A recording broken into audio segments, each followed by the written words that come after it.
Ang statistics namin, there's a 100% increase in the surveillance sites for road crash injuries. 100%. Mostly 15 to 24 years old, mga batang lalaki. Mostly two-wheeler and three-wheeler vehicles. So ano ibig sabihin? Yung motorcycle, tricycle, both electric and gasoline. Lahat sila yung nai-injure. And I think 90% ng victims na namatay, walang helmet. Road crash injuries o aksidente sa kalsada at ilang non-communicable disease kabilang ang stroke at heart attack.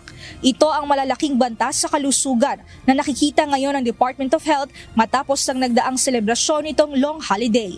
Batay sa datos mula sa nationwide surveillance ng ahensya, 100% ang itinaas ng mga kaso ng aksidente sa kalsada as of December 21, 2025 hanggang January 5, 2026. Pinakamadami sa naitalang insidente ay 10 ang mga motorsiklo. Sa mga nasawi, 90% ay walang suot na helmet.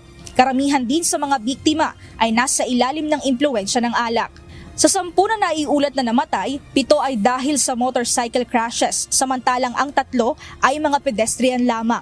Sa kabuuan, 1,384 ang naitalang road crash cases, kung saan pinakaapektado ang mga nasa edad 15 hanggang 29 years old. Yun ang public health realization namin. We need to do more on road safety. So lahat ng mga nakamotor dito, mag-helmet kayo lagi. Kung may kamag-anak kayo nagmumotor, mag-helmet sila lagi. Kung doon naman sa four-wheeler, hindi naka-seatbelt. Lahat nung namatay, 100% nung namatay, hindi nag-seatbelt.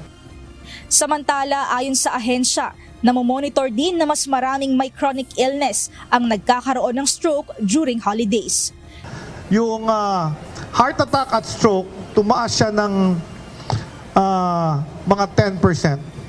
So dumadami pa rin ang may chronic illness. I think we all know that hindi naman yung stroke at heart attack ang nangyari one night.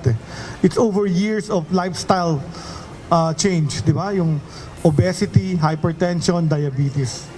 Bukod dito, patuloy pa rin nadaragdagan ang kaso ng firework-related injuries sa ilang ospital hanggang ngayong araw at pabata ng pabata ang naitatalang biktima. And sa iwas paputok, ang na-notice namin panay kabataan yung naapektuhan. May batang 12 years old sa Tondo namatay, namumulot ng hindi pumutok na paputok. Meron ding bata na sabugan ng 4 na daliri, 4 years old lang. Hindi pa pumapasok sa eskwela, wala na siyang 4 na daliri.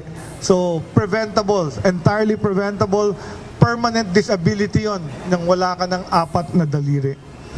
Kaya naman kaugnay nito, magpapatuloy pa rin ang kampanya kontra paputok. Gayunman, nakikita ng ahensya na nagiging significant ang pagtaas ng road crash injuries at ilang non-communicable diseases. Kaya naman ang dalawang ito ay kasama na sa tututukan at ia-address ng ahensya ngayong taon.